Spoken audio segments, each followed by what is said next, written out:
So the intention of this video is to increase your frames per second. Now whilst a lot of stuff in this guide is going to help you a bunch, there are simply going to be some walls that are going to be set in place because of your hardware. I'm not sponsored or anything, but the website I've always used for the last 10 years has been logicalincrements.com. The only caveat to this is a lot of people that run Planetside like to run a CPU with a higher amount of cache because it does help this game and Star Citizen run way faster. Also some simple things like going in your BIOS and making sure that your CPU and your RAM is auto overclocked, and of course making sure your game is running on an SSD rather than a hard drive, and ideally an M2 SSD, which are way faster. Also keep in mind you're not going to see a massive fidelity increase if you go above 1440p, but you are going to see a decrease in frames per second significantly, so you may want to go back down to 1440p. Also make sure your monitor is at the correct refresh rate, because for a lot of people by default it'll just be at 60 Hz. Also if you do have a 60 Hz monitor or 120 Hz monitor or 144, you still want to get a decent FPS regardless, ideally twice as high as your refresh rate. So if you've got a refresh rate monitor of 140 Hz, in an ideal world you want to be pushing up to as much as 250 FPS so that the second your monitor refreshes, the frames there ready for it. Okay, the next thing we're going to go over is how to quickly go in your user options ini. I'm going to on screen now show exactly how to do this. The reason I'm putting this at the start, even though it's a more advanced part, is because it's so important. Specifically it's important because the frame rate of your game is going to be tied to the rate of fire of your gun. Yes, you heard me right, the rate of fire of your gun is going to be lower if you have a lower frame rate, unless you have smoothing turned on. But if you only turn smoothing on in game, it limits you to 60 FPS, and so we need to go into our user options ini so that we can have smoothing on and have a higher frame rate. Now right now on screen I'm going to show you exactly how to change that, but I also quickly want to show you how to increase your field of view.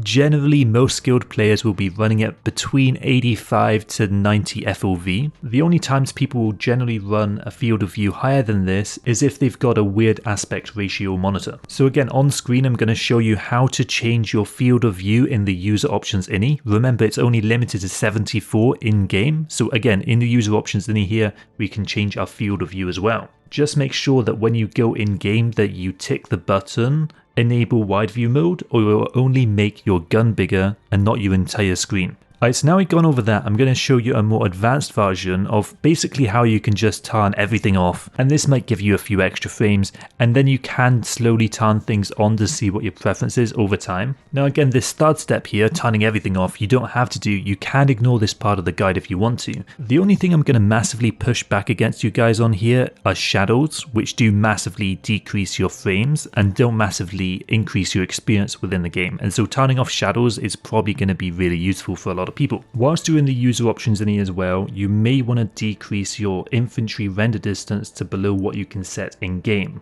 When you're in game you can only set it to 300.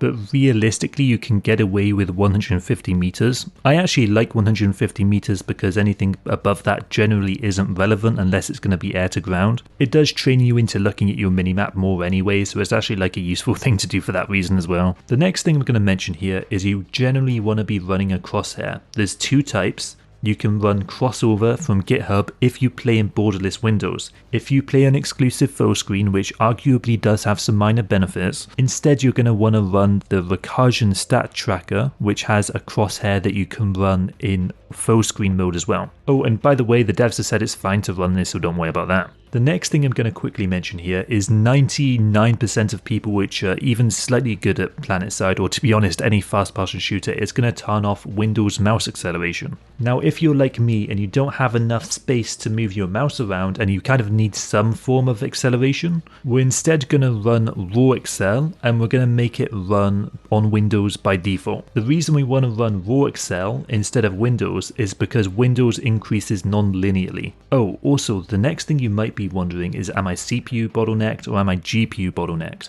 Where you can hold down Alt and F together whilst you're in game, or type /FPS in game, and it will actually show you if your CPU or GPU bottlenecked within game. Keep in mind, because of the game engine that Planetside runs on, you're never going to get 100% CPU utilization, so don't worry too much about that.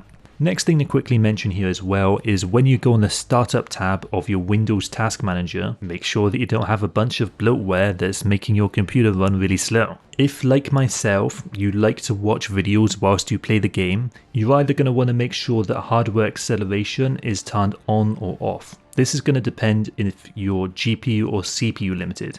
If you're GPU limited, you're going to want hardware acceleration off.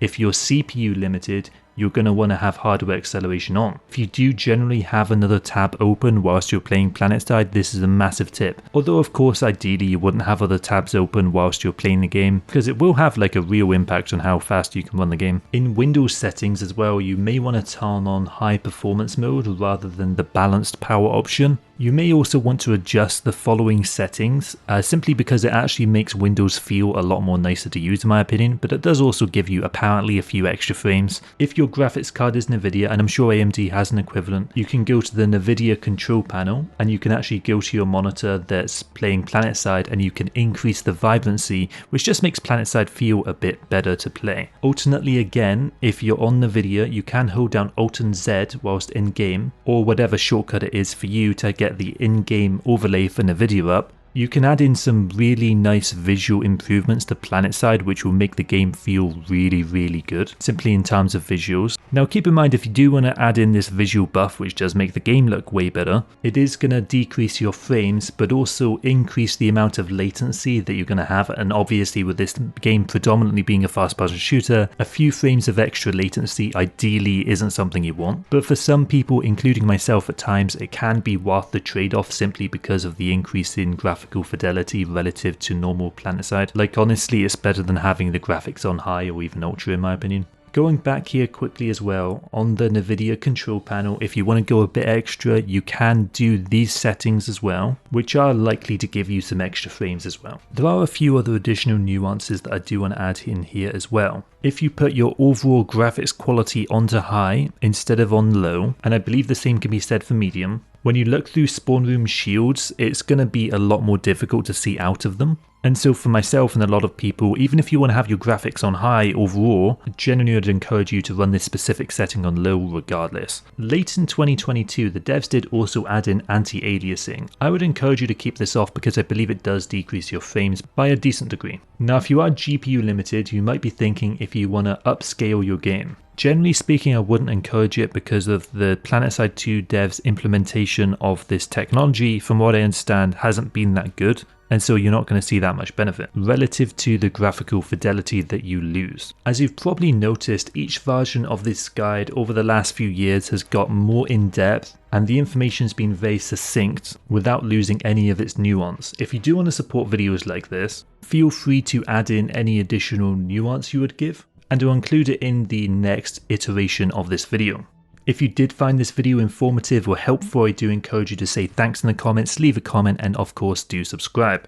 Over the next week I am going to be putting out a few different guides. I do encourage you to subscribe for that reason. It's been a pleasure. I'm out. See ya.